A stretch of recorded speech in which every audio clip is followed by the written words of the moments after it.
That's it. Okay, But that's it. I'll send it to everybody. Thank you, Tamika. Yes. You know how many times a day I say that? A lot, you should too. I bet you. We all should.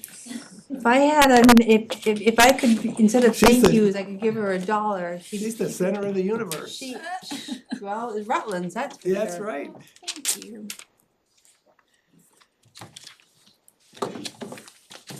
I know I printed all that stuff out, now watch me having left it at home. What do you need? All the stuff for tonight, I wanted to bring tonight. Oh, no. That stuff that you had sent me, most important. Well, I have a packet and I bet you at least the summary is in here and I'm happy to give that to you. Cause I can look at it on my computer. Don't worry. We got you.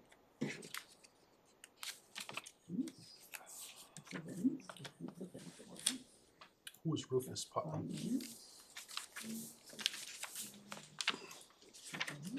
Settler of Brooklyn. Here.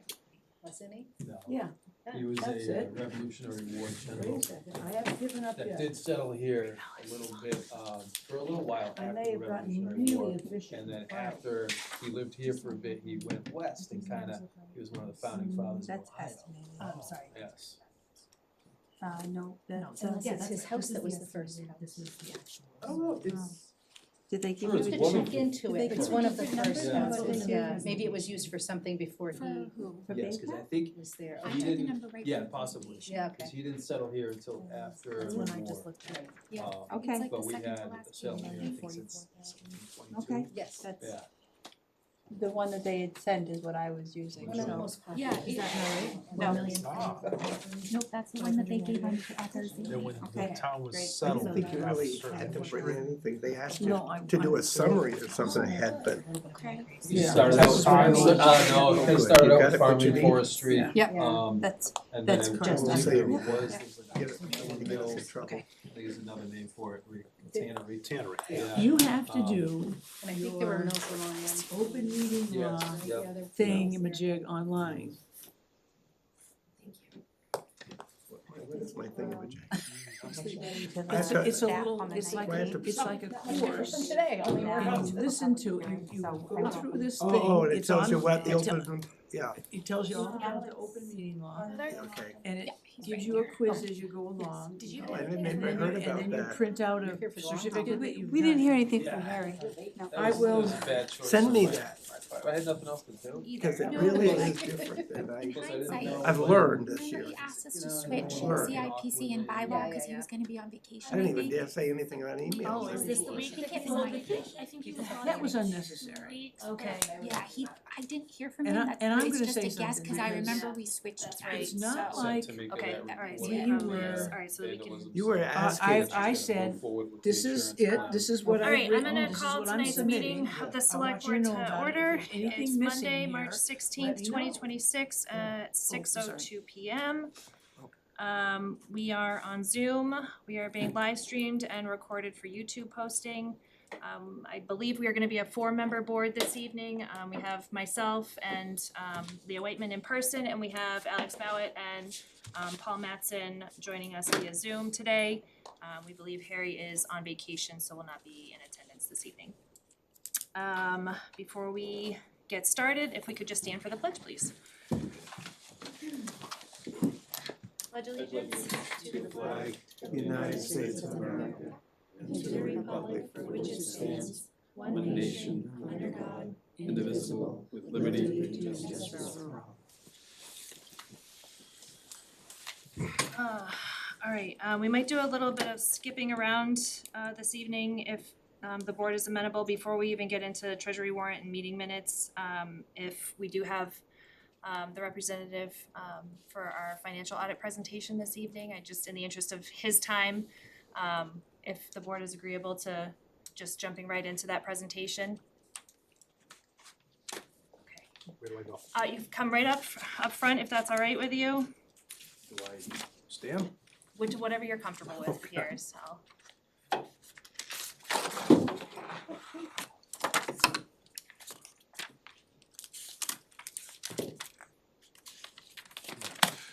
Good evening, my name is Terenzio Volpicelli, I'm a certified public accountant and a representative of the firm Roselli Clark and Associates.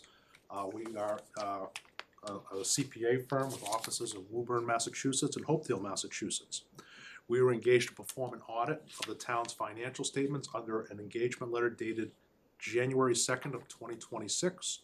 Our responsibilities, as well as those of the towns associated with a financial statement audit, were defined in an engagement letter dated January 2nd of 2026. This was not a forensic audit, this was a financial statement audit. Had this been a forensic audit, we would have had different objectives and had different scope of work.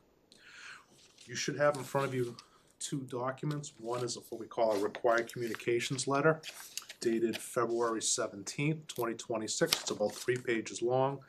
And then the actual audited financial statements themselves, which are 57 pages long. I'm not going to go through in great detail the required communications letter, but I will touch upon just a few subjects here. Management, which includes the folks in this room, are responsible for the selection and the employment of appropriate accounting policies. Accounting estimates and their related disclosures are an integral part of the financial statements, and the most sensitive accounting estimates pertain to the pension and OPEB liabilities, as well as the allowances for doubtful accounts. I'm happy to say we did not encounter any significant difficulties in completing the 2025 audit, and we did not have any disagreements with management on any accounting, reporting, or auditing matters. The adoption of recently issued accounting standards did not have a material effect on the town's financial statements. The town's 2025 financial statements were issued on February 5th, 2026 with an unmodified or clean audit opinion. There were no internal control matters or deficiencies observed during the audit that will require formal communications to this board. The audited financial statements themselves consist of several sections. The first is the audit opinion, which once again is an unmodified or clean opinion. That is followed by management's discussion and analysis. It's about 5 or 6 pages long, and it's an attempt in plain English to describe what happened during the year. The next is the full accrual financial statements, called the government-wide financial statements. And that depicts the town's financial statements as if it were a public company, like say a Raytheon or a Bank of America, on a full accrual basis. Much unlike the way that the town's financial statements are kept internally, which are kept on the UMAS basis of accounting. The next set of financial statements are what's called the governmental funds, which are modified accrual. Those most closely match your internal accounting financial statements. You then have what's called the proprietary financial statements for your water and sewer funds. Those two are kept on full accrual. Then there's a fiduciary financial statements for your OPEB trust. You don't have any other fiduciary type funds. There's a note to the financial statements, which are quite extensive. And then finally, there's some required supplementary information regarding your pension, your OPEB funding status, as well as a budget actual analysis. In terms of budgetary flexibility, a common measure used by rating agencies, including S&P, which is your rating agency, is to evaluate a community's assigned and unassigned fund balance against its general fund's normal expenses and normal transfers. That's referred to as a reserve ratio. The town's 2025 reserve ratio was over 18% in 2025 versus about 12% in 2024. S&P considers that to be very good. S&P currently rates your long-term debt as AA, which is the third highest rating that it offers on long-term obligations. You entered fiscal 26, which we're almost 3/4 of the way through, with a number of significant reserves. First, you had free cash of roughly $2.3 million. Then you also had general and capitalization funds about $1.7 million. And while this is not technically a reserve, it's a pretty significant reservation of monies. In 2023, you had this land sale of about $1.6 million, which at some point in time, you folks are going to be using those funds for theoretically some sort of large capital project. Those three items year over year have increased $1.3 million, and that was virtually all due to your free cash increase.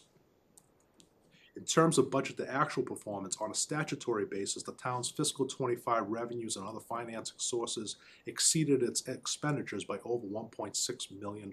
Again, that's the reason why your free cash was so high. Your general fund revenues increased 8.3%, while your expenses only increased 6.7%. Again, revenues were higher than expenses. In addition, the town transferred about $667,000 of ARPA funds and other special revenue funds, kind of one-time transactions, which really created that surplus in 2025.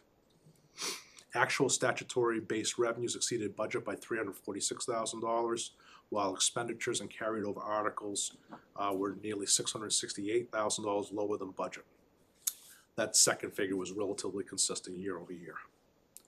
In 2025, the town did not issue any long-term debt obligations, any issuances, and debt service as a percentage of general fund expenditures was about 2.8%, which was quite lower than the prior year, 3.8%.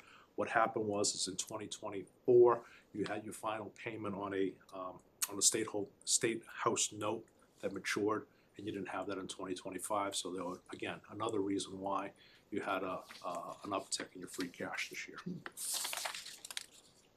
The audited financial statements themselves on pages 40 and 41 have debt service tables that will detail your 2026 to 2030 expected principal and interest payments, as well as what the future debt service will be in 5-year increments thereafter. So it's quite easy to take a look at where you're going to be in the next several years. In addition to your long-term debt, the town, just like every other Massachusetts municipality, faces significant obligations in terms of long-term personnel costs related to pensions and OPEB. The town is a member of the Worcester Regional Retirement System, so it really doesn't have much influence, save creating its own pension reserve fund over its pension liability. The Worcester Regional Retirement System was about 53% funded in the last valuation, which is up from 50% the prior year. Now, barring any material changes to their valuation and their actuarial assumptions, which is entirely possible, we would expect that ratio would go up this year. After all, they're based on a calendar year. So calendar 25, the S&P did about 18%, and they're 100% invested in what's called PRIT. That PRIT fund, I do 25 pension systems in the state. Based on what I see, that's probably going to do a 12 to 12.5% return this year, calendar 2025. So I would expect that ratio is going to come up, unless, of course, they do change some of their actuarial assumptions. The town's OPEB plan was approximately 9.5% funded versus 10% funded the year before. So that went down.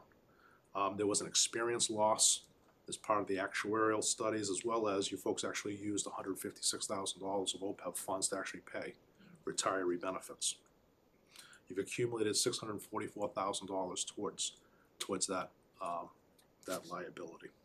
And your actuary expects that total liability is about $6.8 million at June 30th. 2025, you were actually subject to a federal audit, a single audit, which is still in process. We're pretty close to completing that. And we don't expect in 2026 that would continue. It's probably a one-time item. Finally, we would like to remind the town of the risks it faces concerning phishing scams and network security. These are the things that keep us up at night. We've spoken to the Treasurer's office in the past because that's the office that's actually definitely most susceptible to phishing scams. After all, they control the money. So, things that they need to be aware of, any changes in payment locations. So for example, if they're gonna get an email from me saying, hey, instead of mailing a check, can you please wire it to this location, this bank account? Some diligence should go into that. Changes in direct deposits shouldn't be done via email. This is a small enough town that everybody can show up and do that in person. We see that all the time. It usually happens to police chiefs and fire chiefs. They tend to be the victims of this all the time. So be careful of that. And there's been some new Treasury personnel and management. And again, these are the areas that fraudsters target. So that concludes the actual formal aspect of my presentation. Anybody has any questions, I'm happy to address them right now. I'll open it up to the board if you have any questions regarding the financial audit or anything that was presented. If I may. Mike, do you mind muting your microphone? We're getting background noise. Thank you. If I may. Thank you for the detailed presentation and spending the time to go through this with us. Can you talk a little bit more about our OPEB liability? I know that that's a big conversation in municipalities especially. And there seemed to be some narrative that that our liability wasn't as bad as outstanding as what it appears to be. So just if we can have some larger conversation, kind of what OPEB does and why we as a community need to be concerned about it, please. So OPEB is other post-employment benefits other than pension. So for you folks, when a municipal employee retires, they have the ability to continue to participate in essentially the health insurance plan. And the health insurance plan is, and I don't remember off the top of my head, is it 50-50, 75-25, and I don't. The health insurance is 75-25. 75-25. So if I were to retire at age 65 and go on to a Medicare supplement, the town would pick up 75% of that cost, and I would pick up 25%. That cost going on into the future, that's what's called OPEB. Currently, there is no mandate to fund that in the state, so cities and towns are funding that now. Cities tend to be funding it much less than towns simply because of budgetary constraints. I don't have with me is an analysis as to where 9.5% falls within the state. I think that puts you probably in about the second 2/3 of the state. I have cities that are at 1% and they have $1 billion liability. Because they don't have the resources to do this. So again, right now, the state does not have a mandate to fund. If I had a crystal ball, when your pension is fully funded after 2040, there may be a call to start funding this, because once you get to fully funded status at your pension, theoretically that appropriation should come down. And when that comes down, you can almost expect that there will be some sort of legislation. I'll be retired by then, so I don't know.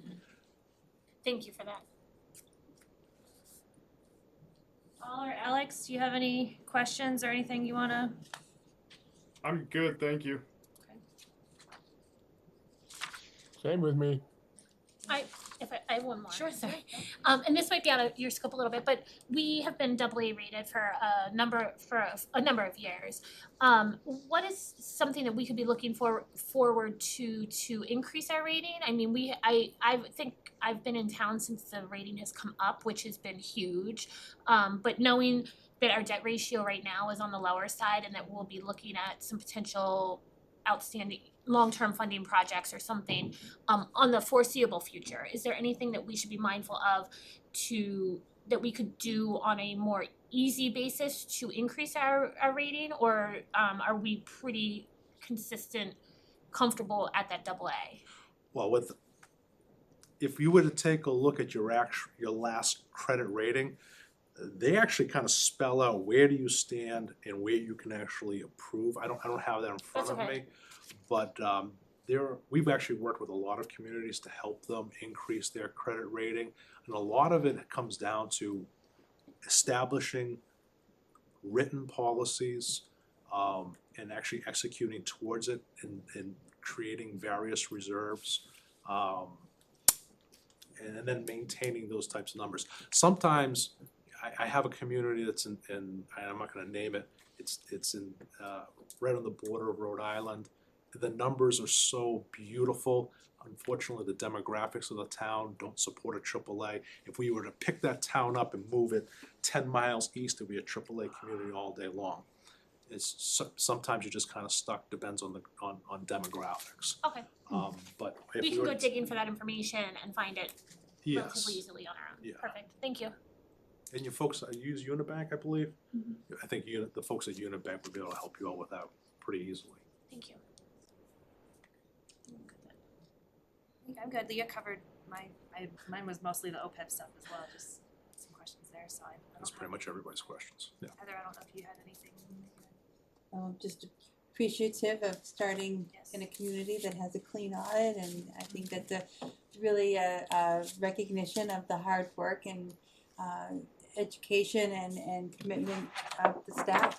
And I think you found the staff to be, even though we've had some turnover and some relatively new faces in the town hall, I think everybody was able to provide you what you were looking for. And we're remarkably smooth, yes. I think we're good. Appreciate your time. Thank you for being having me. here and Thank you so presenting. much. Thank you very much for job. everything.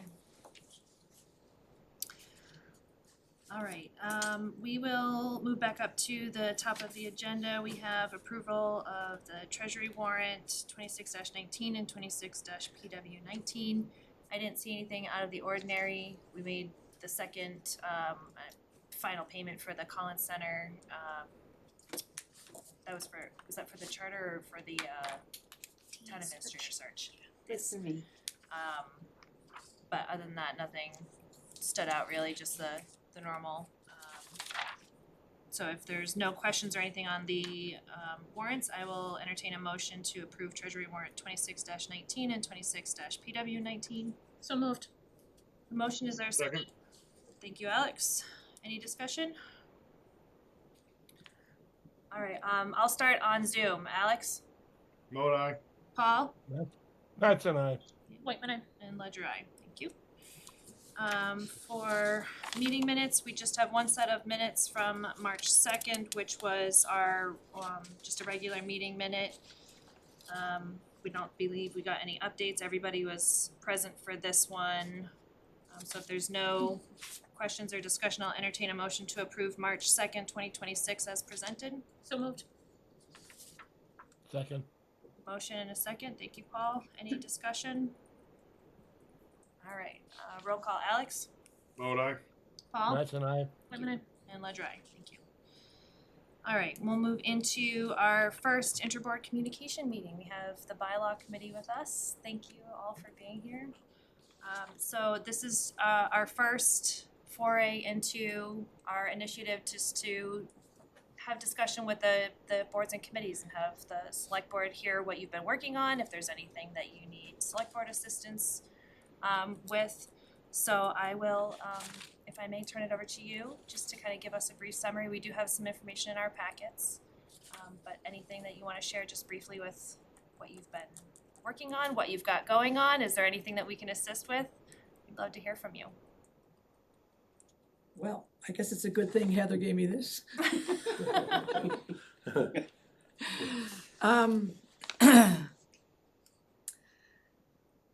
The bylaw committee has been busier than I thought it would be. When we first established it, what was said was that we would meet a few times a year.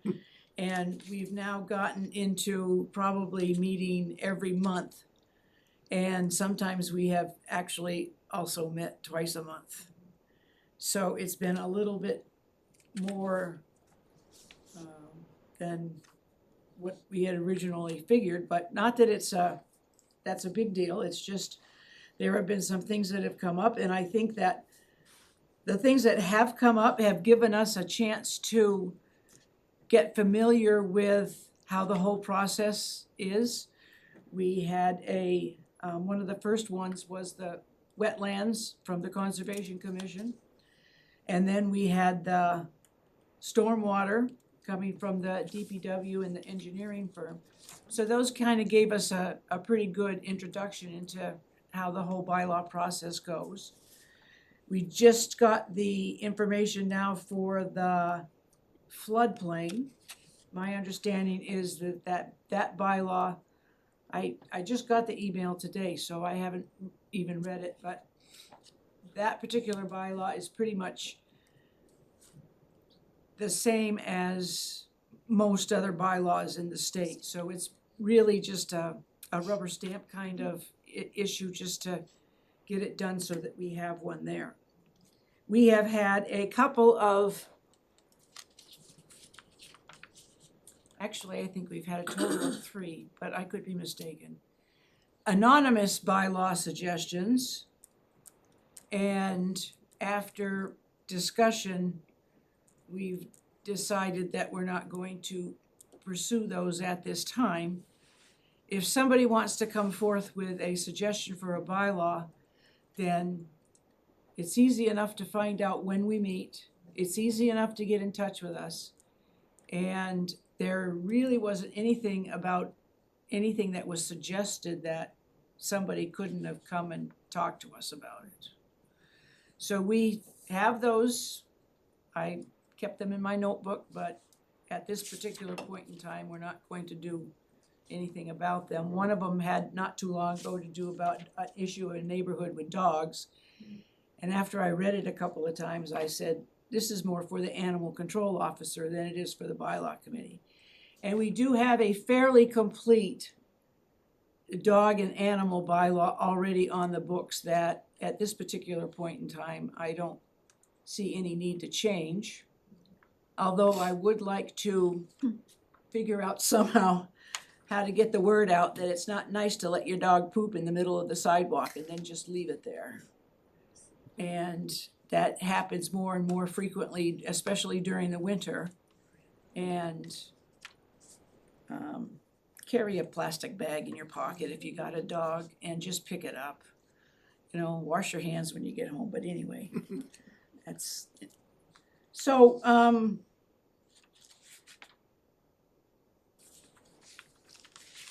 we have, no, the wetlands went through pretty well. Like I said, we're gonna be working on the floodplain. The earthworks is still under discussion, and we had a proposal not too long ago about some changes on the finance committee bylaw. I've been in communication with the chairperson of the finance committee, and I have some suggestions of what the law already is as opposed to what they're talking about. Personally, I'm not inclined to want to add all kinds of bylaws, and we could bylaw ourselves to death for all intents and purposes. And then we would have a bylaw so big that nobody would ever even know what was in it. So I think I'm a little on the conservative side as far as adding bylaws to it. Although I would like to strengthen that pooper scooper law.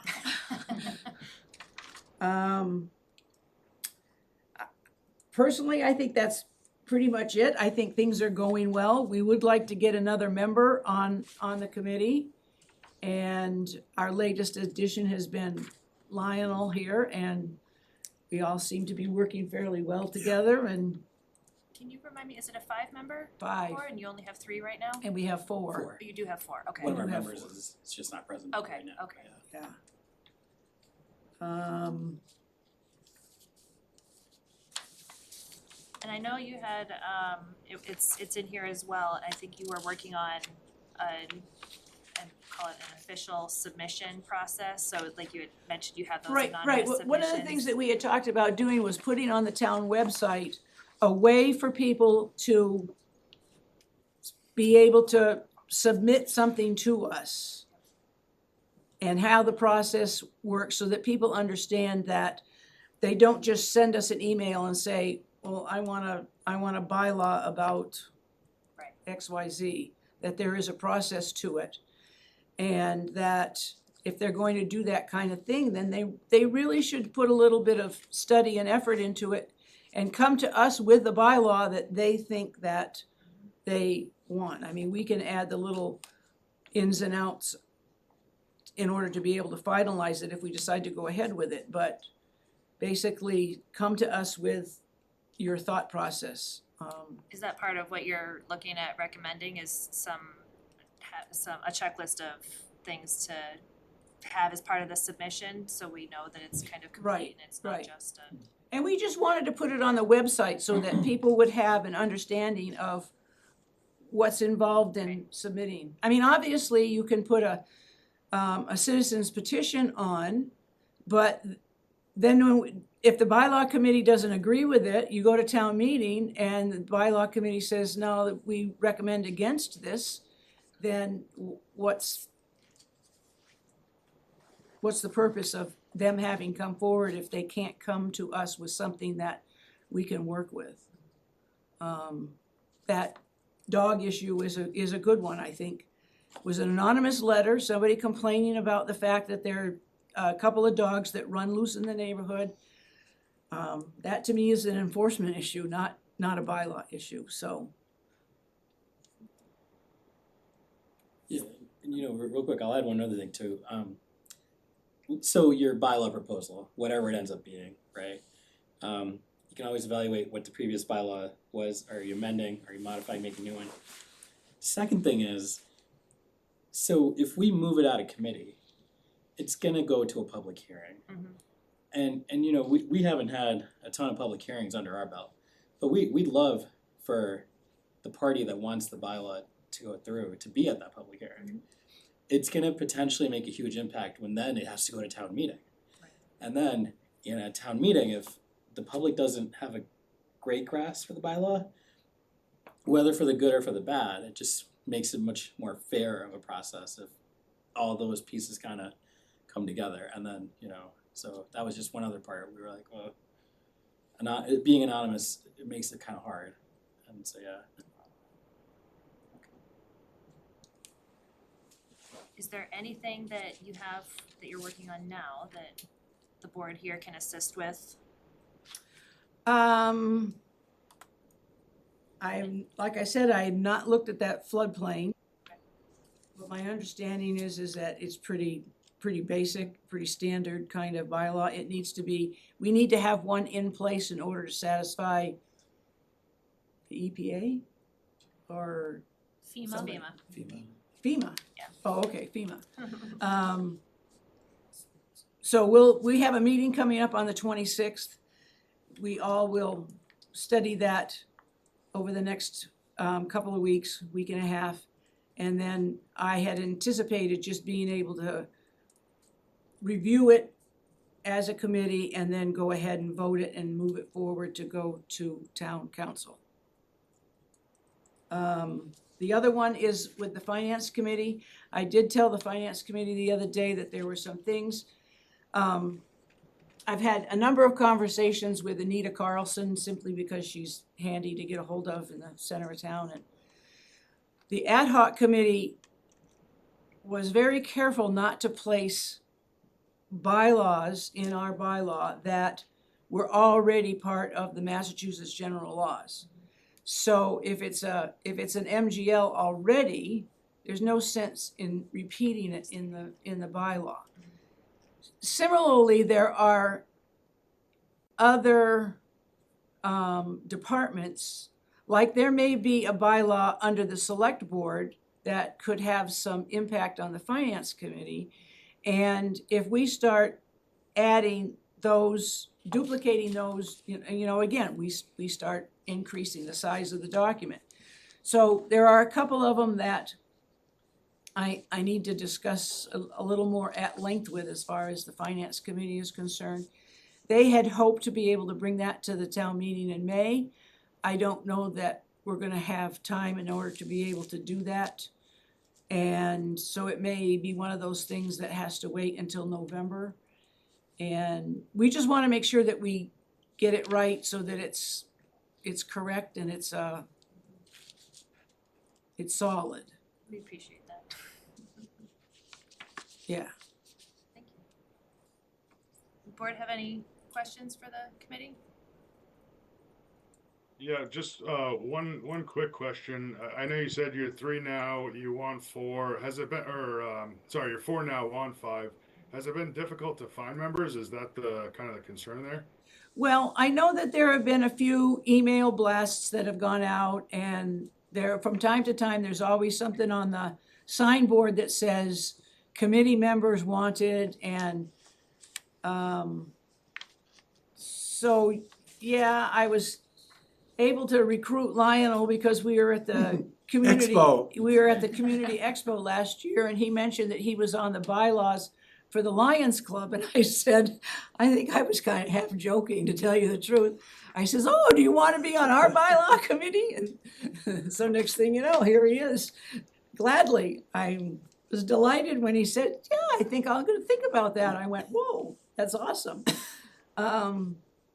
So it's just a question of being able to find somebody at the right time.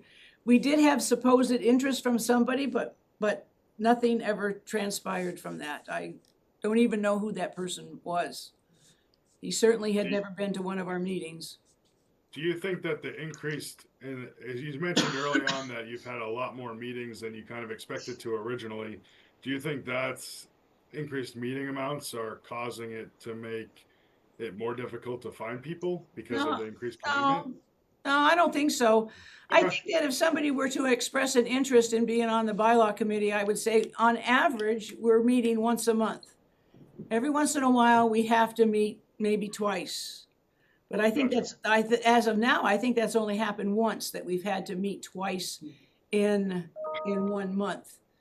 And then well, I can't say that this year because you guys did meet in July while I was gone, so. Yep.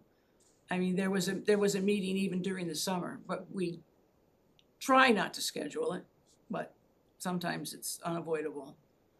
No, I don't think it's I don't think that's it. It's just finding somebody that has an interest, that's willing to come forth and help out a little. Yeah, and actually, I'll add one more thing too. So in Springtown meeting, whatever the outcome of the charter is, right? I've heard folks tell me the charter passes, it could have an important lens you now have to look at other bylaws with, right? So if anyone's interested in that line of work too, in relation to what's in the charter and what will be in it finally, and then that's another point that I think everyone's coming looking at bylaws right after if it passes. So yeah. Right. Well, I'm glad you brought that up, Kumar, because they're talking about having a 7-member committee. And I don't know where they're gonna get 7 people in order to, I mean, we're having trouble filling one position, never mind trying to get 7 people to go through all that, but maybe they will. I think some of it is perception. People look at bylaws, conservation, oh, that's exciting. Selectmen, maybe even more. But bylaws, and I'm on various bylaw committees, but it's so interesting because you really see what's going on. And I learned this year a lot about the town and how it works. I'd say it's a great entry level if you want to do more in the town, because so many things come across that this one committee, it's interesting once you get in it.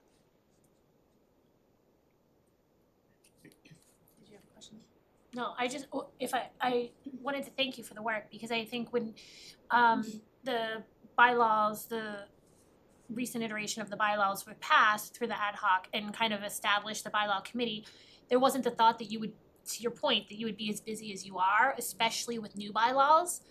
We knew that there would be some tweaking maybe of some. And so I really appreciate the work that you all have been putting in on the new bylaws. They're very important bylaws that we've needed, and I think for a lot of them, you've had good conversation back and forth with either conservation or Weston and Sampson, DPW, our office, whatever. So I appreciate that, and I appreciate trying to provide an avenue for the public to offer thoughtful and relevant suggestions for bylaws also. I realize that that's probably one of the pieces that was missing and is missing. So I like the idea of the form or contact us or something to kind of provide a basis as to what you're looking for, not just an idea, but a little bit more thoughtful. And we do have an email address on the town website for the bylaw committee, not that anybody has emailed us anything. But we do have an email address that people could get in touch with us and ask a question or make a proposal or whatever else. So it's just a question of going onto the websites.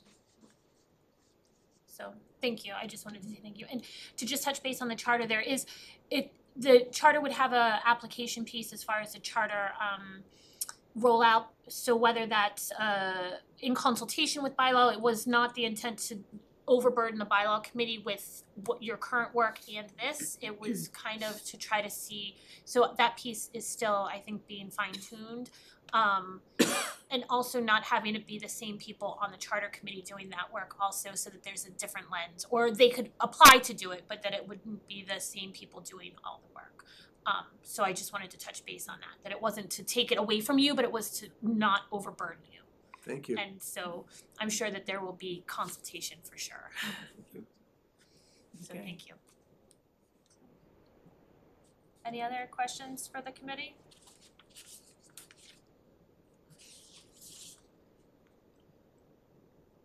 Take that as a Hearing none. Well, I wanna thank you for coming in, we appreciate your in-person presence, and thank you for the conversation, and of course, as you're going through, especially the floodplain, you know, of course, reach out to the office, you know, we have the contacts with Conservation Commission that's kind of helping along with that as well, so, but if there's anything that we can assist with, please don't hesitate to ask.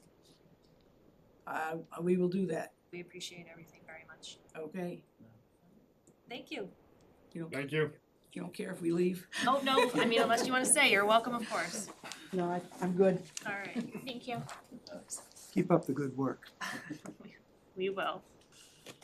See. All right, we'll move into appointments and resignations. We just have appointments for this evening. This is one that was carried over from last meeting, so this is for the Board of Registrars. We have in our packets just the email with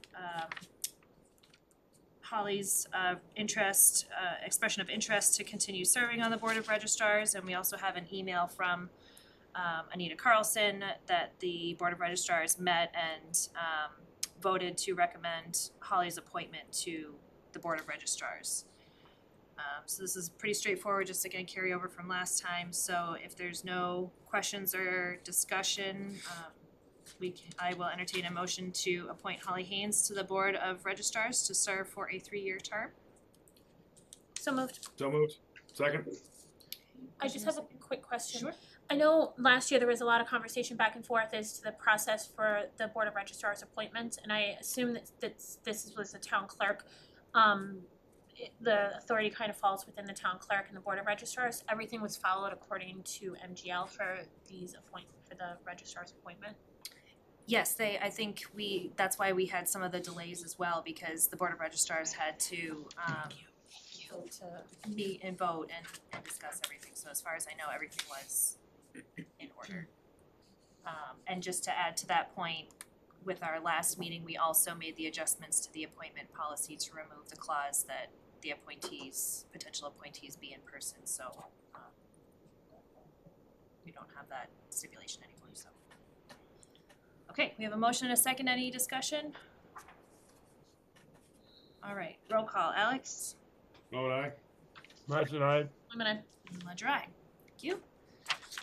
I will move into public comment. Is there anybody here for public comment? Okay. And we will move into communications, member announcements, member comments and announcements, and town administrator update. From my side, we have the Community Expo is this weekend on Sunday, March 22nd from 11:30 to 2. That's at the library and outside at the lower common as well. We have budget info sessions are kicking off on March 29th, the first session from 1 to 3 p.m. at the library. So the full calendar for info sessions is posted throughout the town buildings as well as on the town website. Dog licenses are due by March 31st. Any submissions after that, there will be an additional $25 fee assessed. You have the option to renew online, or you can stop into the clerk's office to get those. And just on top of that, we have excise tax bills that we mentioned last week have been issued, and those have an April 1st due date. So those you can also pay online, or you can stop into the treasurer collector's office to pay those as well. Sign-ups are open for the townwide yard sale, which is going to be held on Saturday, April 25th from 8 to 2 p.m. Paper applications for that are available in town, or you do have an online option for that as well. And there will be an Easter egg hunt on Sunday, March 29th, which will benefit the 4th of July committee. For more information, they have details available on their Facebook page. And I think that's everything that I have. Are there any additional items that any members would like to add? Good, thank you. Okay, and I'll turn it over to Heather for the town administrator update. I have a brief update for you this evening. We are preparing 2 grant applications for submission through the One Stop, the Community One Stop Grant Portal, which one is an MVP grant, which will prioritize the forestry stewardship project that the board initiated with the Conservation Commission last month. We are seeking grant funding to support the town and its Conservation Commission in that project. We've identified 8 priority parcels that will be included in that, and that will be submitted on Wednesday. In addition, we're putting in a small bridge culvert grant for the culvert on Palmagussit that we've applied for similar funding in the past but have not been successful. We've spent a lot of time looking at the feedback from the last grant submission and really feel that this one is the one. So that the goal is to maintain a culvert at that location as opposed to escalating it to a bridge, strictly to keep the cost of the reconstruction down. But that would ultimately be decided through the engineering, which is what this grant would be paying for, is that engineering. We have 2 RFPs that will go live on Wednesday. One is for the lease agreement for the wood building, and the second is for real estate services that would be useful, or actually it's a statutory requirement for the 2 tax title properties that are working their way through judgment now. As required by the new tax title laws, we are required to retain a licensed real estate service that would manage that on our behalf. So both of those are going to be available through the Central Registry and Combis, and obviously through our office on Wednesday. They both have a closing date of April 17th because they're for real property. There's a 30-day advertisement, unfortunately. And then lastly, the town hall and other town offices will be closed for approximately 1 hour on March 19th, as we'll be having an all-staff meeting to discuss the potential budget reductions to the FY27 budget. I'd like to meet with staff and go through the budget presentation to give them an opportunity to ask questions, have a discussion prior to the beginning of the public hearing sessions. So staff has been invited to that, and I appreciate the board's support letting us have that opportunity. We'll keep it brief and get everybody back, but I think it's important that everybody could be there at the same time to hear the same conversation. That's all I have. Yeah, good. Sorry, I have a couple questions. Can you clarify which culvert on Palmagussit is under reconsideration? Is outside of- it's so outside of the obviously template. I should know that there's more than one. So the one at the there's a At the there's dam? there's a body of water on the right hand side, and the culvert goes under the road Okay. there. It's severely compromised. Is it part of the dam? No. No, it's No. down further, it's Bigelow, right? Bigelow's the dirt road where Cleese building is. I've actually been to it and Yeah. underneath it, so I can say that it is there, but I don't know how else to describe it. I think it's Edson Pond. It's Edson. Hedson Pond? Edson Pond. Okay, Oh, that's right. Yeah.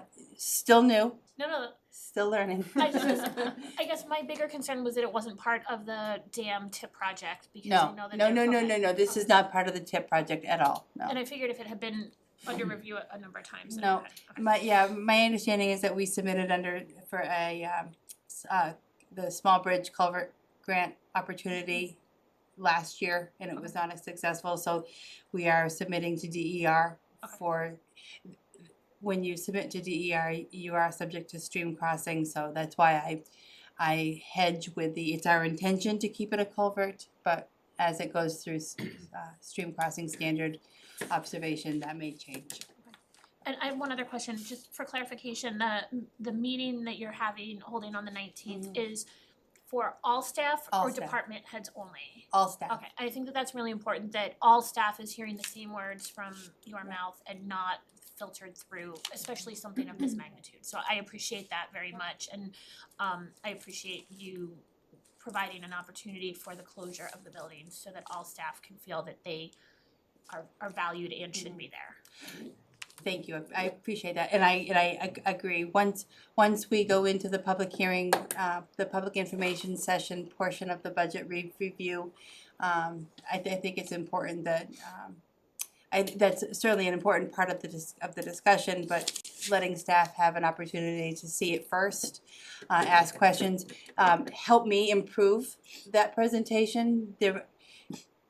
Clearly there are things I still don't know, like such as where is the culvert that but my hope is that they will help me reframe the discussion to best support them and to best support town services as we move into the public information sessions. I appreciate that very much, so thank you. Yeah, absolutely. Alex or Paula, any questions for Heather? Good, thank you.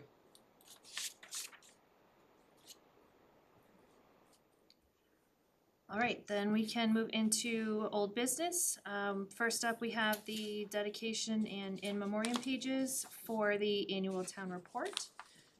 We don't have a ton of submissions to go through for dedication. We had submissions for consideration for Kerry Remington, as well as a submission for Peter Crane, who was a longtime resident and longtime volunteer, through a lot of the various boards and committees, notably cable as well. So we have those two for the dedication, and then there's several for the in memoriam. We have Ralph Anderson, who was local police chief. We have Lester Grace, who was our electrical inspector, and then Wayne Palmer, who was a Department of Public Works employee. Is there any questions, thoughts on? If I may. Sure. I appreciate the nomination for Carrie, but given that she has not yet retired and would potentially be retiring in fiscal year 26 or 27, I guess I struggle offering that dedication for fiscal year 25, just knowing that we're kind of post No, that's a good point. Yeah, I always struggle with the timeframes for these things. the with dates. the I report. know. Yeah. I So, know. but that's a good point. Thank you for. And then for the in memoriam, I think in the past, not historically, but we have given it to multiple individuals, and given that we have 3 very prominent long-serving residents who we lost during the fiscal year, I think I would be comfortable with offering a 3-spot in memoriam. But I don't know if Paul and Alex have any, or you, Jen. Paul or Alex, any thoughts? No qualms with that. Yeah, I'm whatever you guys want to do is fine. Paul, anything you want to add? I would agree with Alex, yes, and I have no qualms with it either. I agree as well with Leah, and I think it's a very good suggestion. So it sounds like we are in agreement. We can do, looks like we have 2 motions. Do you want to? Yeah, so I move to nominate Ralph Anderson, Lester Grace, and Wayne Palmer to be recognized on the in memoriam page for the fiscal year 2025 annual town report. We have a motion, is there a Second. second? Yeah, second, thank you. Any discussion? All right, roll call, Alex, Not I. Paul, Pardon me, Matt's and I, Whitman, Ledger, aye. and then the two that we were provided for the in dedication were Carrie and Peter Crane. Like I said, I think both are warrant recognition, but given that Carrie is still serving as the library librarian, and this is for fiscal year 25, is the board okay moving forward with the dedication to Peter Crane? I'm comfortable. It's fine. Then I would move to dedicate the fiscal year 2025 annual report to Peter Crane. We have a Second. motion and a second, any discussion? All right, roll call, Alex, Not I. Matt's and I, Whitman, aye. and Ledger, aye. Thank you very much, and congratulations to Peter. We're thankful for your service, for everything that he was. It's quite a resume of boards and commissions and the work that he did in town. So we're very appreciative to him, and of course for recognizing those that have passed. All right, moving into the next item, which is the RDIC charge. This was brought up several meetings ago. We had a draft updated charge that our former interim town administrator had drafted at the request of the board. I think the majority of it to be inclusive of the MGL responsibilities that are outlined in MGL, as well as, Leah, you probably know, I always forget the name of the second. Special act. The special, is it a special I act? think it's a special act, yeah. But we wanted to have it updated to be more inclusive of the language, and responsibilities that were outlined in those two, documents. So that was what the charge had been updated to, the draft one. We met with RDIC, we have a couple of representatives here this evening. And it's my understanding from what we have in our packets that RDIC had discussed it and wanted to bring back the feedback that they'd like to retain the charge as it exists today, which is what we have in our packets just for reference.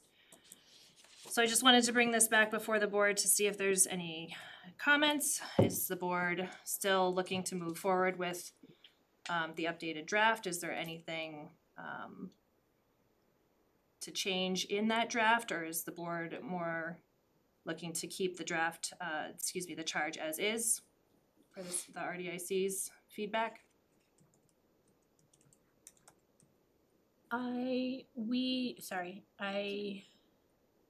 The draft charge that we spoke about, that is not this, was from December, I believe, is that correct? That was one of the first meetings that we had, yes. Okay.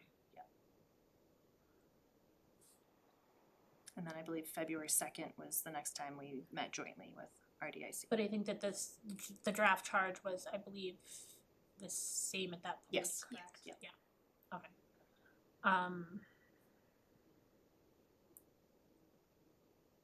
And I think that the intent of, I'm just trying to recall, the intent of the draft charge was kind of to bring together, go back a little bit to what RDIC had been before EDC was there, in the sense of developing some strategies and expand ways to strengthen the local economy, not solely kind of the land preparation piece. Is that my recollection? I think that was one of the bigger concerns, is we wanted to revisit it, one, because of the dissolution of the EDC, and we wanted to make sure that we were clearly, if there needed to be any updates to the RDIC charge in light of that, that we were taking that into consideration. But I think your recollection and also my personal thoughts of just ensuring that the charge is reflective of more than just that land preparation piece and sale, and that bringing, like I said, bringing in what the responsibilities are that are in that act, as well as MGL, just to, again, have it all in one place, so it's kind of front and center. I know RDIC had concerns with the amount of information, if you will, that was in the draft charge. I'm not expecting that every single piece of what's in that charge is something that would be touched on every year by the committee. I think it's just, this is the purview of what falls under RDIC. And it's not always going to, you're not gonna hit every single one of those every year, every meeting, what it may be.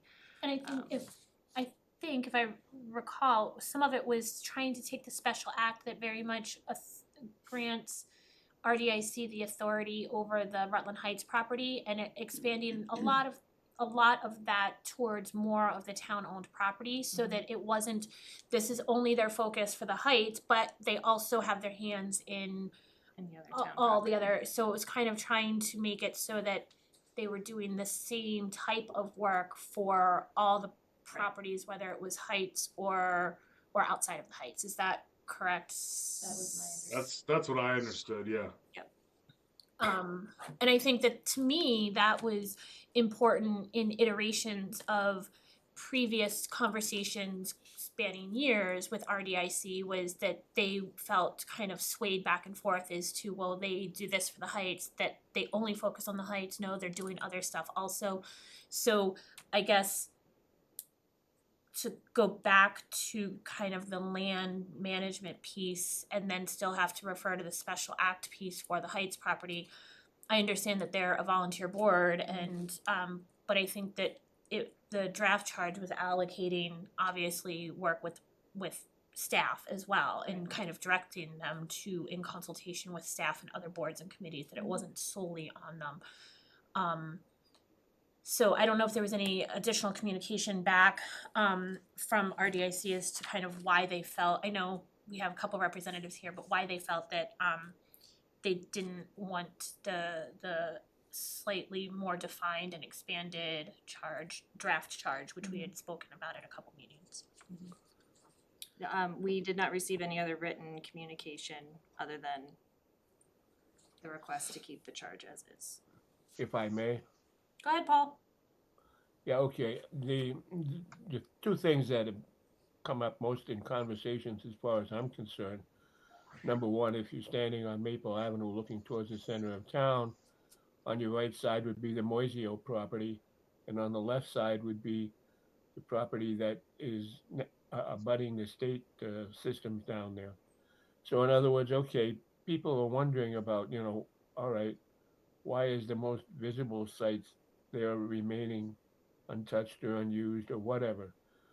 And so we have not really been approached by RDIC to give us any real explanation of what's going on there, and kind of would like to find out just what has happened or what has transpired with either of those sites. Thank you, Paul. I could respond. Okay, I'll just briefly. Oh, yeah, very briefly, Paul. What's come up in our meetings regarding the properties that are on Maple Ave is that we were told early on in the process that it would be better to wait for more of the of the Harmony Place to be developed, for those parcels to be more attractive to people building. Harmony Place is coming along, and I think we're getting to the point where soon we're gonna start looking into that. Developing those lower pieces, specifically the Moiseo property as it's sometimes referred to. But it is on our radar, we've talked about it quite a bit, but I think it's more to get the best value out of the land that we can get. And that goes back to Dave George days, that we were told to kind of hold off until it was more developed up at the top.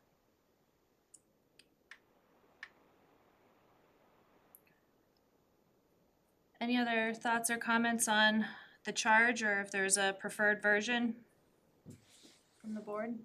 So I guess if, I don't wanna, if Paul or Alex, by all means jump in, because I know you guys are remote, so. I guess one of my questions is, we had the charge in which they're currently operating under and that they would like to continue. And I haven't personally seen a lot of movement on this charge within the past year and a half or 2 years. I think what came out of this was the forestry piece that then has been transitioned to conservation as a forestry management and not a logging operation. And so I guess I struggle a little bit with finding a charge that is going to be acted upon, and not necessarily that all the pieces, to your point, Jen, are acted on every single year or every single meeting, because there's a lot of fluidity.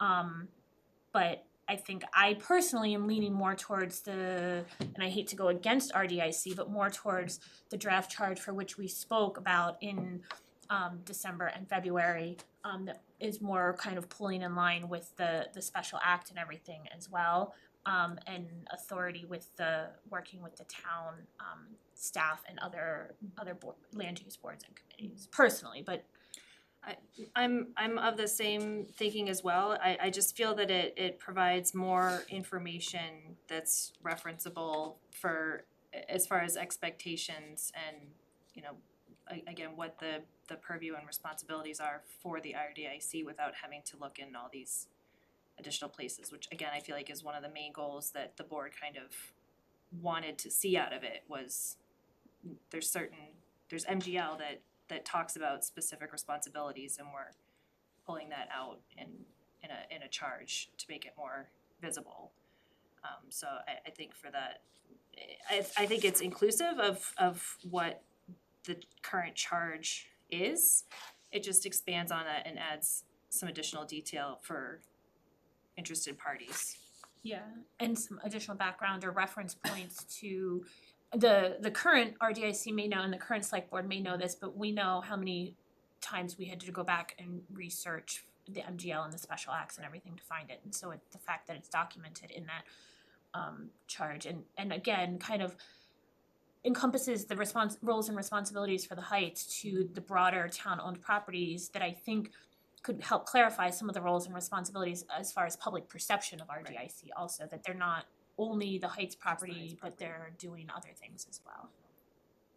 And I don't want, I don't want RDIC to feel that we're trying to overburden them with work, but I think we wanna make sure that it's all encompassing and that you have access to the staff and the other relevant boards and committees, but just that for our own board as well as you, as things change, but also for the public, that there's a clarification.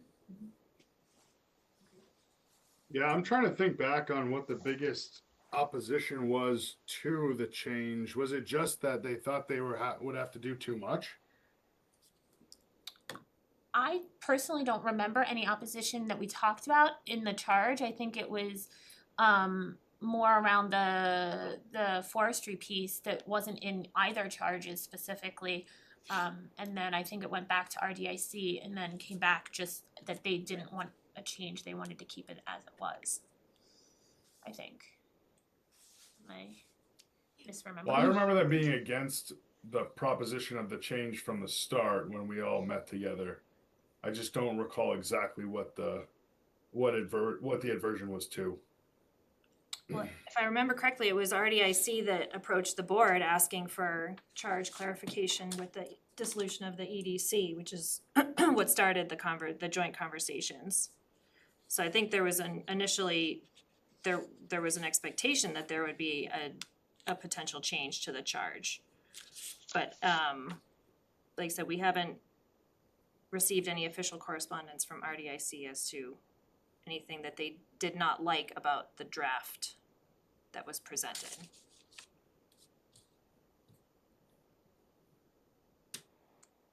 So I'm looking to try and button this up tonight, whether we move forward with approving the draft charge that was created, or if we just vote not to change anything and keep things the charge as it is now.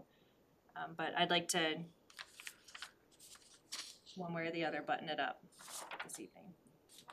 I think Leah and I seem to be of the same mind that we prefer the draft that was created. And I didn't, sorry Tamika, I didn't go back and look at the minutes for this. Was there anything in the draft, when we discussed the draft charge, I think Alex, maybe this is where you were going, that was like significant that that select board had significant concerns with? Cause I know we talked about it as a board that, I don't recall there being anything in the draft that. No, I don't recall either. I think it just landed that the RDIC wanted to have another opportunity to look at it more closely as a commission, but not that there were any specific concerns that came out of that. So they kept working with the same version, the same draft version. Okay. Thank you. I just, Understanding, yeah. okay, that was my understanding, but I wanted to make sure I wasn't misremembering. So if that's the case, that means that they have met at this point, discussed the change, and they're saying, no, thank you, we wanna stick with what we have. Yes.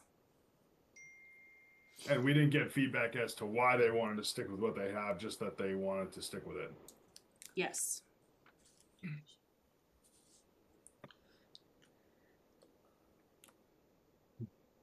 And can the representatives that are here tonight talk to why the group may have wanted to, or is there not consensus on that? Or I'm just curious what the reasoning was, I guess.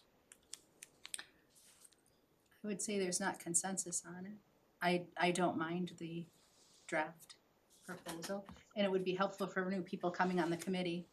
I've been on the committee for almost 20 years, as Dick came on later, but he's been going to the meetings longer than I have. And Mike has a lot of knowledge, but you know, in history, he's been there certainly much longer than the rest of us. Randy's newer, Tim is newer, but even for someone trying to, you know, when we had a vacancy, if someone decides that they want to come on, what is our charge? So I think it's helpful for people to know what they're stepping into, if it's kind of all explained. And it does make sense to tie it back to the MGL in kind of concise format. So I was a dissenting vote. Jen, if I may, just from participating in the meetings, but taking the minutes, there was no specific discussion about the language in the draft that the committee did not agree with, just that some members didn't agree with it. And so even in the minutes, there's nothing to reflect specifically what they had concerns with. Thank you. I think that basically the property next to Moisio's, that is all utilities, okay? All the utilities are there, water, sewerage, electricity, and everything else. Across the street could be done as a sporting complex of some nature. In other words, there's ground there where there was a tennis court, maybe it could become a pickleball court. You know, then you could have to clear out some of the forestation around the pond to maybe make a picnic area or something along those lines. So in other words, you know, there are promises there are thoughts there, but they just need to be pushed forward a little bit. Then I would make a motion to adopt the RDIC charge, the draft charge, which we spoke about in December and February, that the interim town administrator had put together. And if there's significant things that need to be worked through, we're happy to have those conversations, but I think that that's a more comprehensive, I think it encompasses everything that the current charge is and provides additional avenues and clarity, so that's my motion. I'll second that. Oh, We have a Paul motion, can have it. motion and a second. Is there any other discussion? All And right, Tamika, you're comfortable with which one Yes, oh, yep, sorry, it's a No, little that's confusing. okay. Thank you. thank you. all right, motion and a second, no discussion, so we'll do roll call. Alex? Know what I? Matt's and I, Women, And Ledger, aye.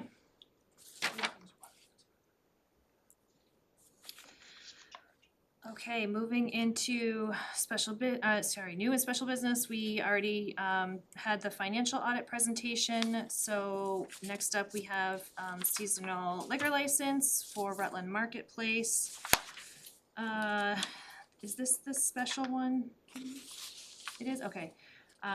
So the ABCC requires approval of all seasonal liquor licenses. Rutland Marketplace is the only one here, and they're seeking to continue with this option until a full license becomes available. I believe we have all the application and information in our packets. Everything was in order and Yes. And I know that this is a huge help to Rutland Marketplace. I think the community as a whole appreciates it, that having something in the center of town and a kind of a one-stop shop for everything. And I know it really helps them on some of their slower months to really be able to stay sustainable, sorry. So, yep. I would move to approve the seasonal liquor license for Rutland Marketplace to be effective from April 1st, 2026 through January 15th, 2027 as presented. Second. You have a motion and a second. Is there any further discussion? All right, roll call. Alex? Vote aye. That's an aye. And Ledger, aye. Thank you. Next up is health insurance. So we have in our packets a letter and a recommendation from the IAC regarding insurance. Heather, do you mind if I have you kind of give the brief summary? Sure. So the Insurance Advisory Committee met last week and heard from the town's health insurance consultant, as well as a representative from the health insurance provider to go over some opportunities for health insurance for next year. From the insurance consultant, we learned that although we attempted to seek quotes from other providers, nobody was able to or interested in bidding on the town of Rutland's health insurance at this time. I think that's reflective of both the market as well as our unique circumstances. I think they both worked in tandem to make it not a year for us to entertain any change. We did look at some other plan changes within from our existing provider, which is Harvard Pilgrim. Unfortunately, any changes to the deductible did not warrant enough savings for the town or the employee. So those were really non-starters. The result was a recommendation from the Insurance Advisory Committee to stay with the plan that we have with the all things staying the same. I think the only request that and that does represent an 18.9% increase. I think you have that in front of you. It is our second year of 18% increases. It's been brutal. We discussed earlier when you were hearing about the audit that the town does pay 75% and the employee pays 25%. So it has been not an easy couple of years for either party. Most of the employees are in a collective bargaining agreement, and those collective bargaining agreements do include that 75-25% split. So that isn't something that we're able to negotiate at this time. So I think this is what we're moving forward with. In the FY27 budget, we did have 20% in there as a placeholder. So we are budgeted for this. There's actually a little savings, small, very small silver lining. There was an additional request from the Insurance Advisory Committee that the Select Board consider an increase to the town's contribution to the FSA plan.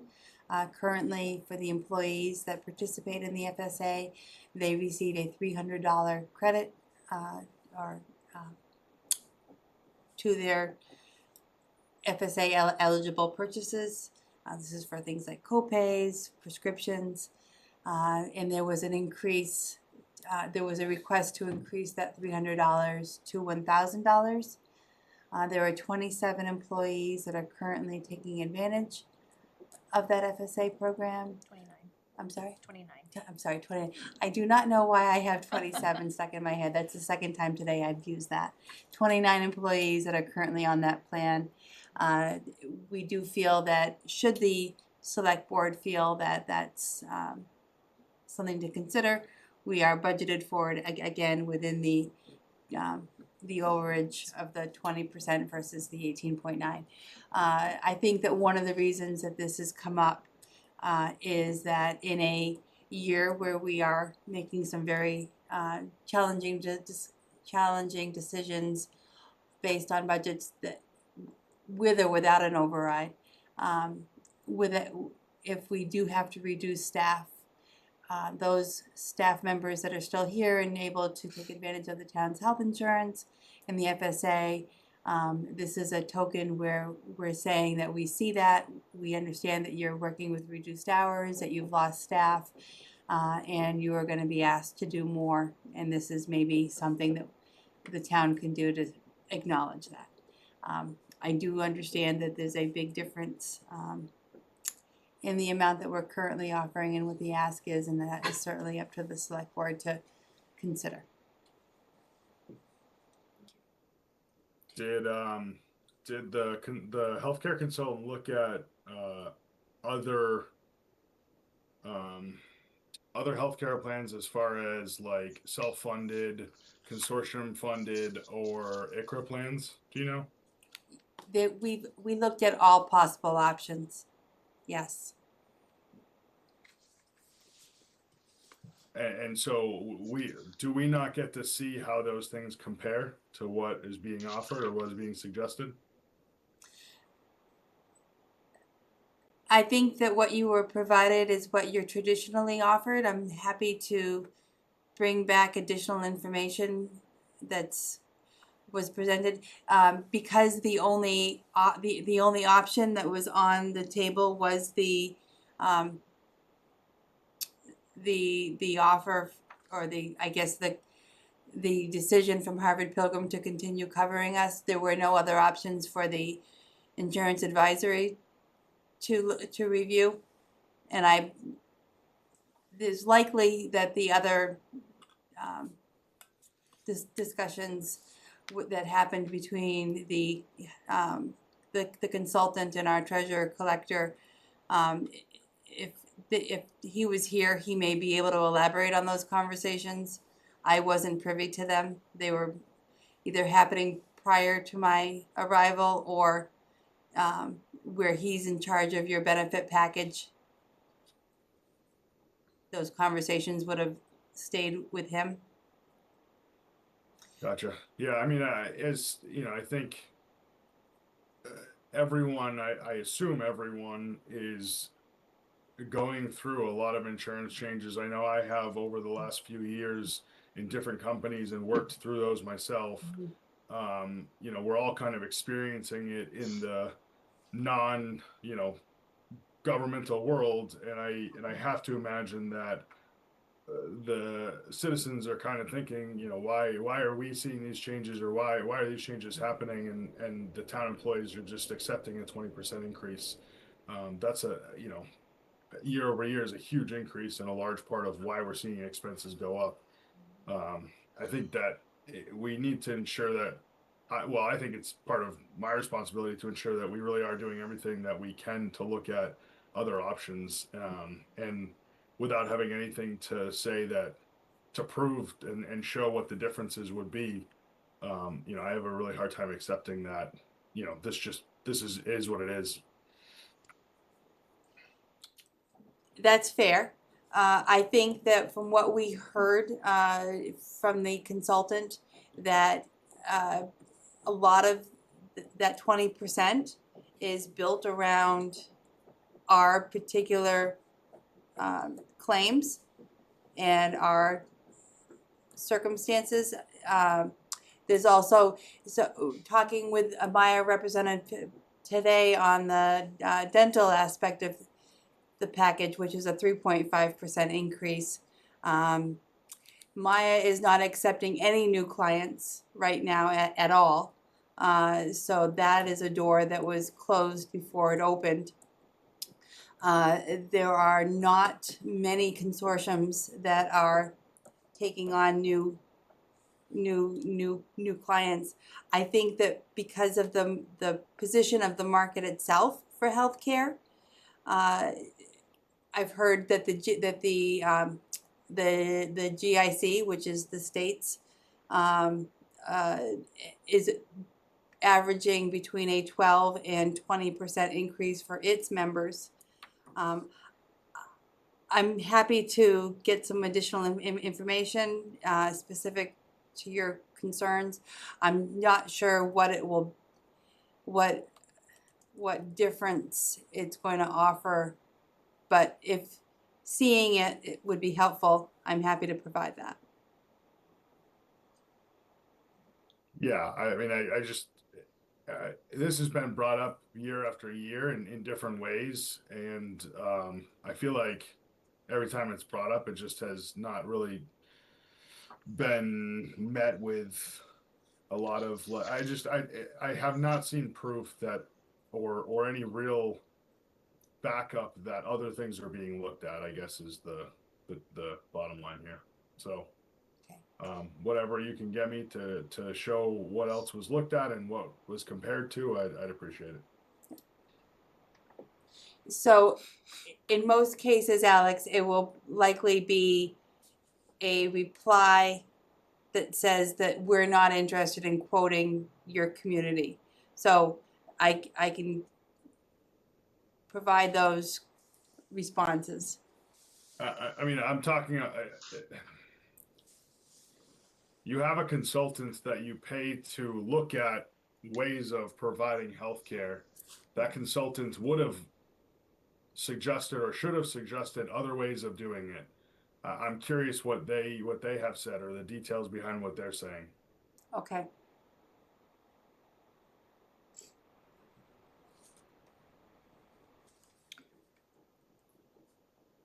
In light of that,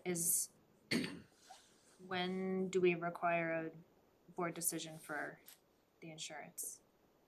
Is it something that we need this evening, or is it to get Alex information? So we've added the 18.9% to your budget model. We could bring this back for your next meeting. I will see what Nick can put together that satisfies that. I know he would usually be here, he's just out of town. Yeah. So that's why he's not here this evening. And I think in the past, we have not followed, due to budget constraints, we have not followed the recommendation of that IAC, and it's been very contentious. It's created a lot of contention among employees and the board. So I want to be cautious of that. But to Alex's point, I do wonder, I think we've been working with the same consultant for years, decade plus, and I wonder if there's value to looking at, to Alex's point, what all the options are that the consultant is looking at in not just the insurers, but the package of insurance, if that makes sense. Because I think, and I'm very disheartened to hear that Maya A wouldn't insure us and B is closed, because one of the big things at MMA was about the cost of insurance and the importance of these large collaboratives to try to figure out the cost sharing aspects of things.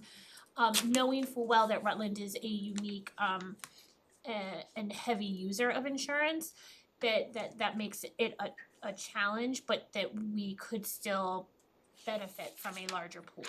And so I think is a legislative piece that needs to be addressed.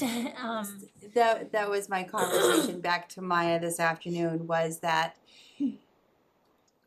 I don't expect that if Rutland was to become a Maya community again, cause we were, and then we made a decision at some point that we were no longer going to be a Maya community, cause we felt that we could do better on our own.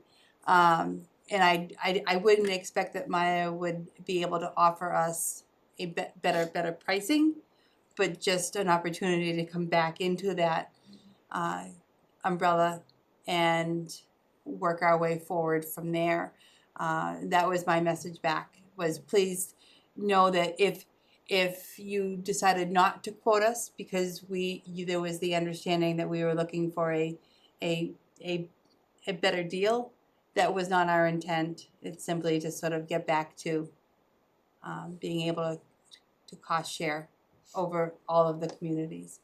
I think that door is closed for FY '27, but certainly I'll continue to work on that for FY '28. Yeah, and I'm hearing what you're asking for, and we'll do what we can to bring that forward. Not having the historical background for knowing what you have typically looked at for this decision, the memo seemed sufficient to me, and I apologize if it falls short.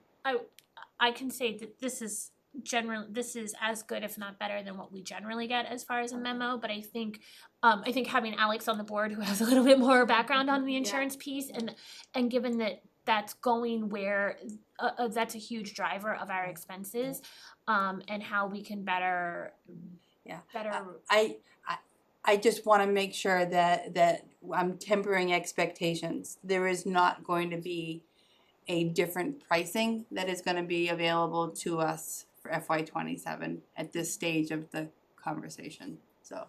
Which I think, Yeah. Hopefully the board has received that message. I think it's just to close the loop and ensure that we are, for, again, transparency, that we Absolutely. are sharing all the information, we are doing what we can to try and And do what we can. I guess speaking on behalf of the insurance advisory, these are users of the service. They are going back to their membership and having to deliver the news that the options that they had in front of them were the keeping everything the same and accepting the 18.9% was the best option in front of them.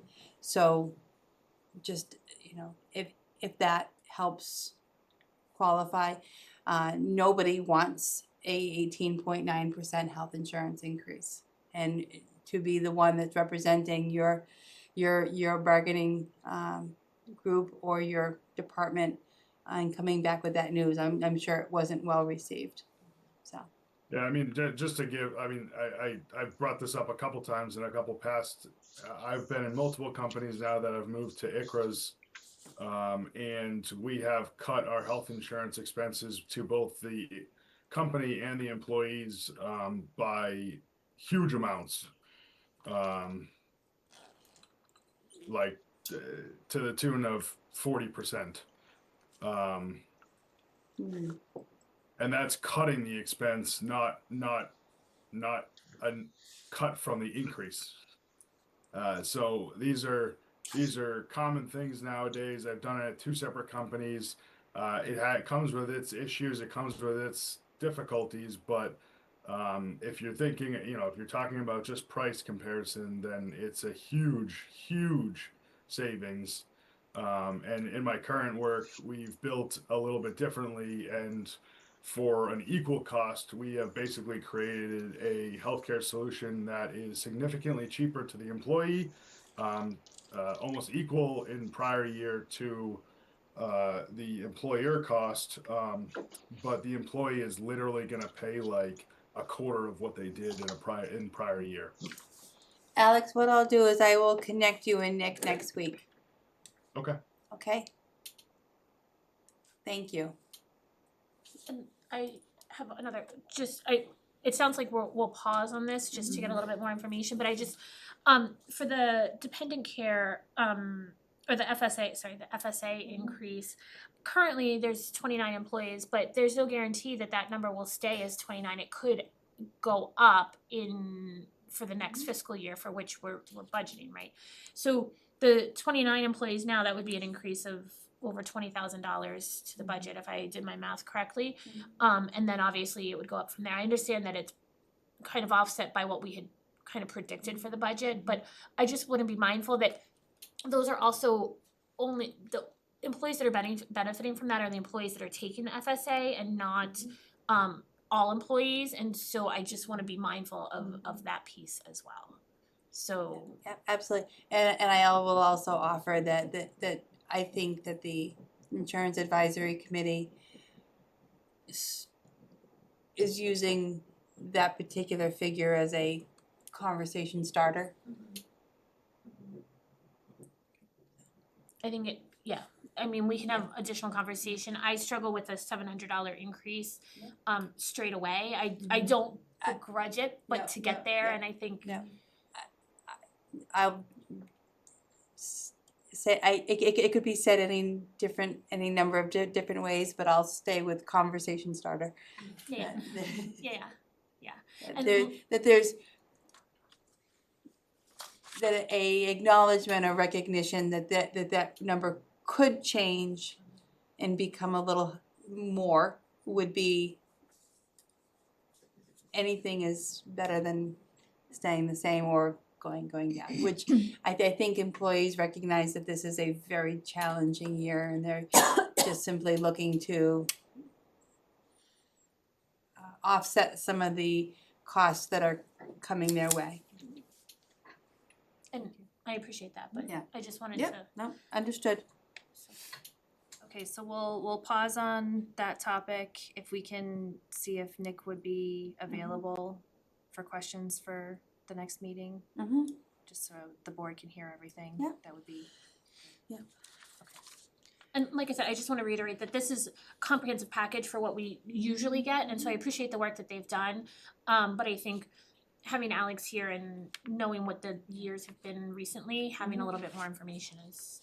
No, I think we'll all learn something. Thank you. Alex and Paul, anything else on health insurance? Good, thanks. All right, next up is the annual town meeting topic, which is just a brief overview of the draft warrant. There is an updated version from what was sent in our online packets that has a lot of the rated capital projects in here as well. We didn't intend for this to have any sort of deep dive discussion, just wanted to provide it to the board just to get a sense of what is on the warrant this so far. Tamika and Heather and I were chatting before, the one thing that we still need to get on here is the capital request for the Glenwood School for the amplifier that's in that. But there's, as you can see, there's still quite a few numbers missing. We still have moving pieces. So again, just wanted to get this in front of the board, just for your information.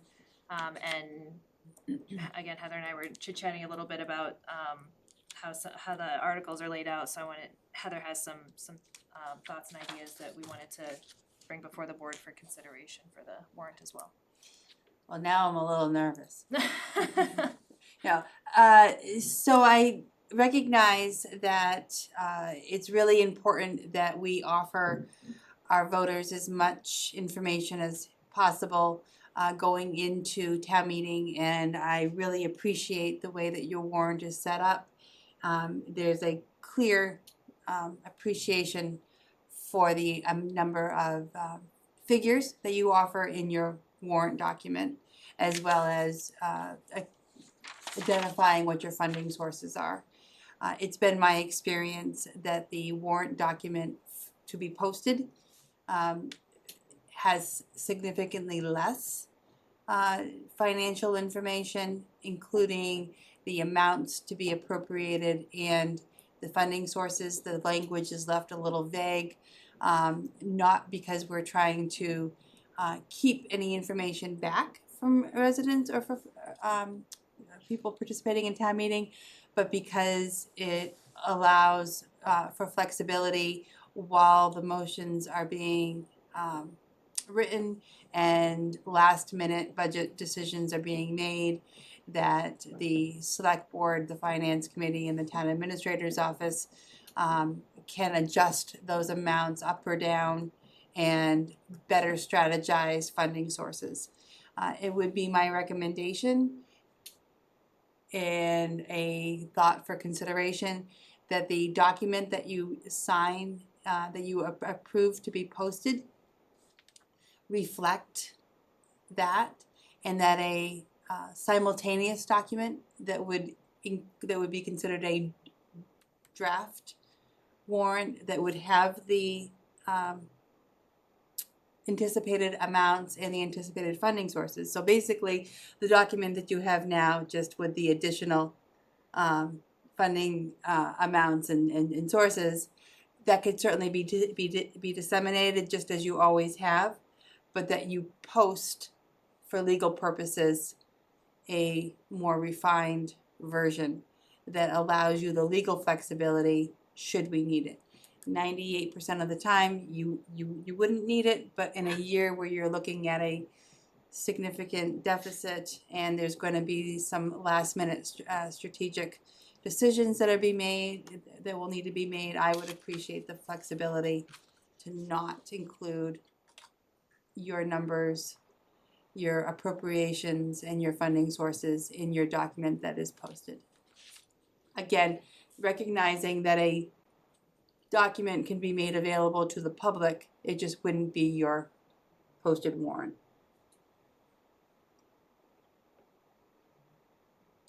Any thoughts from the board on that consideration? I would agree with the proposals that have been put out here by the town administrator now. And I would also say that, going back to the earliest public meeting sessions that we had, continuing this idea, I think, is also a good idea, because you're on, you're looking at something different here, something bigger, and so, you've got to persuade the people. You've got to tell the people that this is what is happening and what's going to happen. So, Yeah. I think we're headed in a good direction.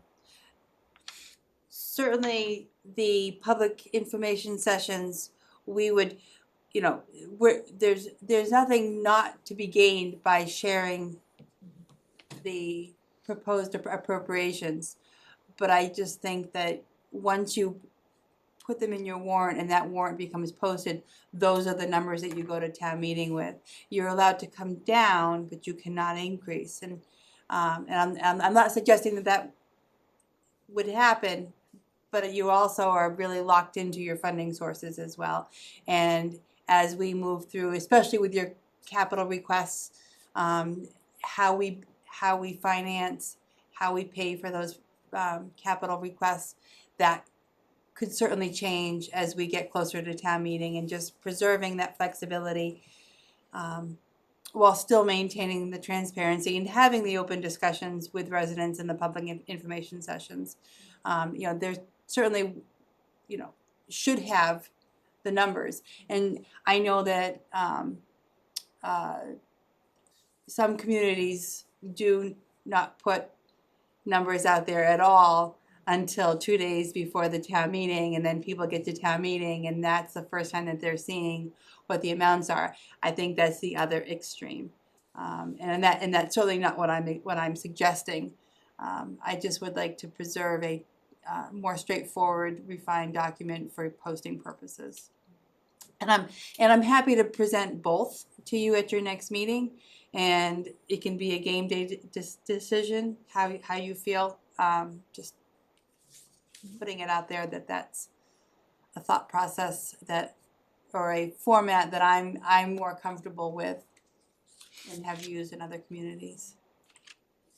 I think as Rutland continues to grow, it makes more sense to kind of, at least initially, transition people to, we're going to post the more broad warrants or articles, and then provide to your point, a secondary document that has the details in it, but knowing that that's for draft purposes.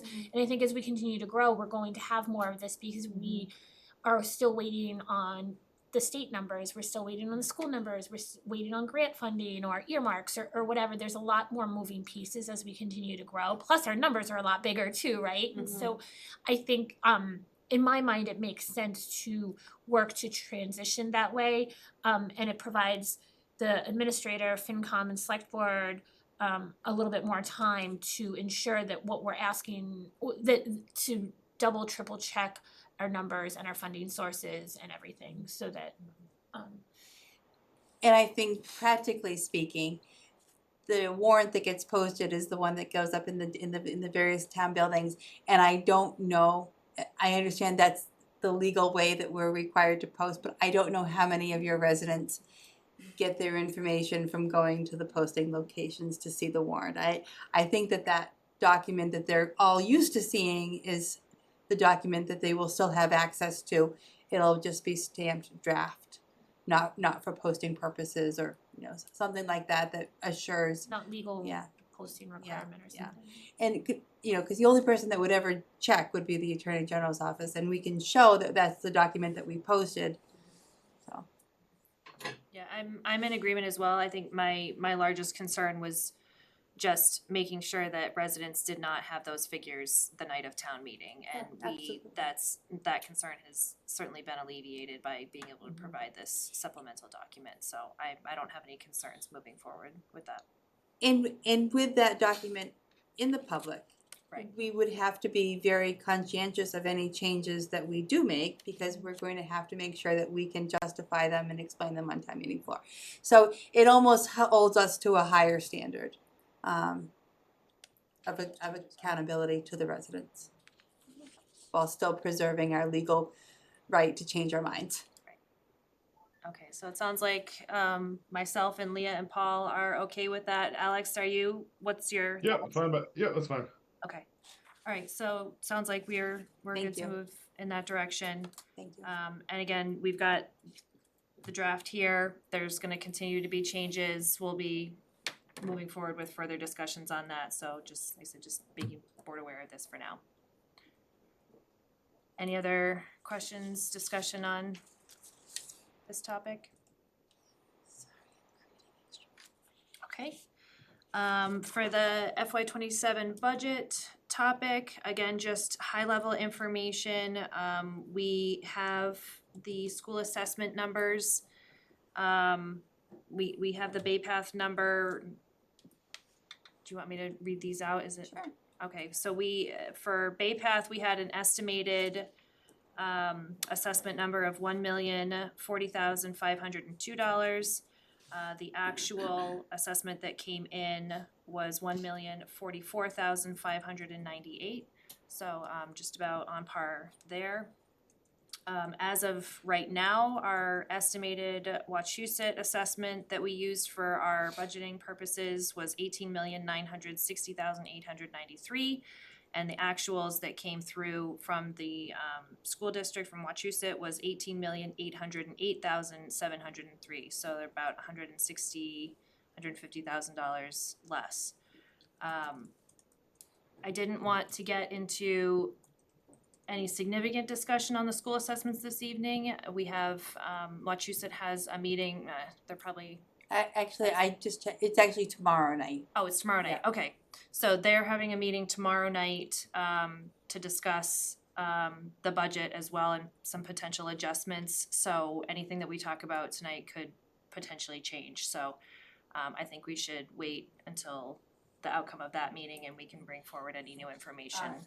That meeting is tomorrow night at 7 p.m. The only item on the agenda is an FY 27 budget update. So it's, they had alluded to the fact that they were going through some collective bargaining discussions, and that the outcome of those discussions may impact the budget. We have every reason to believe that it is a favorable adjustment, so fingers crossed. Fingers crossed. Any, The document, and to Paul and Alex, who are watching from home, I will email that out to you. But I've provided a draft of the or at least if the format of the public information session presentation, for your feedback. It's what I will share with staff on the 19th, and then make any adjustments based on those conversations. And then be prepared to put that forward for the I believe we start on the 22nd for the public information sessions.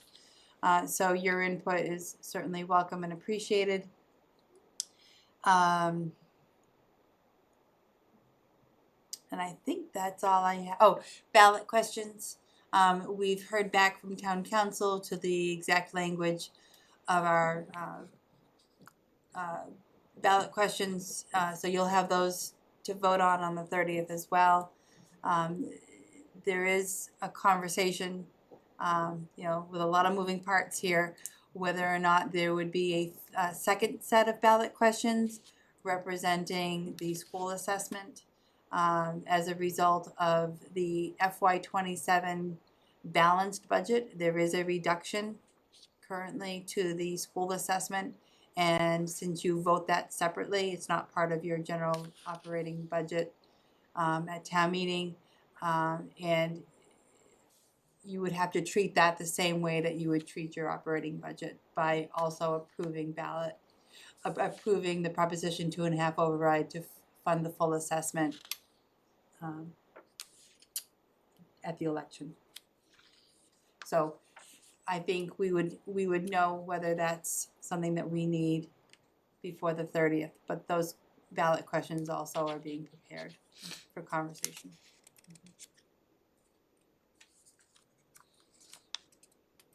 So that obviously means that by the 30th, we'll have a final budget, because you'll have to assign a numerical value to each of the ballot questions. Yes. Yep. So the window is getting very small. All right, so we have this document, and Alex and Paul, as Heather noted, she'll email that out, so if you have any feedback on the slides, feel free to reach out to Heather. Feedback or questions? Okay. And Heather, you just alluded to it, but I have it on here. We will have a final budget to review for the joint March 26th meeting with the Finance Committee. Yes. Is there any other budget discussion for this evening? Okay, and I assume that when we have information based on tomorrow's meeting, we can disseminate that Absolutely. as soon as possible. Okay, excellent, thank you. All right, for future agenda requests, we've had a couple of things come up, but we're still looking into the status of the leadership group. I didn't have anything else there. Does anybody have any other future agenda requests? Not at this time, no. And then for upcoming meetings, we have this coming Thursday, March 19th, which is the Wachusett budget meeting. We have next, I believe it's Thursday, March 26th, which is it's a joint meeting with Finance Committee. No departments there, that's just general budget discussion, and again, we'll have the final budget from Heather to review there and have that discussion. And then we have regular meetings on March 30th and then April 13th. Is there any other business to come before the board in open session? Just one point, anyone who wants to watch the Wachusett Regional School Committee meeting and they have Spectrum in their home, it's on channel 194. Thank you, Paul. All right, if there's nothing else to come before the board, we do have some executive session topics, so I will entertain a motion to enter into executive session For reason number 2, to conduct strategy sessions in preparation for negotiations with non-union personnel or to conduct collective bargaining sessions or contract negotiations with non-union personnel. Subject contract review, Fire Chief Seth Knipe and Police Chief Nick Monaco. And reason number 4, to discuss the deployment of security personnel or devices or strategies with respect thereto, subject intermunicipal agreement proposal for police services to adjourn from executive session. So moved. Second. Motion and a second, any discussion? All right, roll call, Alex, Vote aye. Matt's and I. Ledger I. Thank you.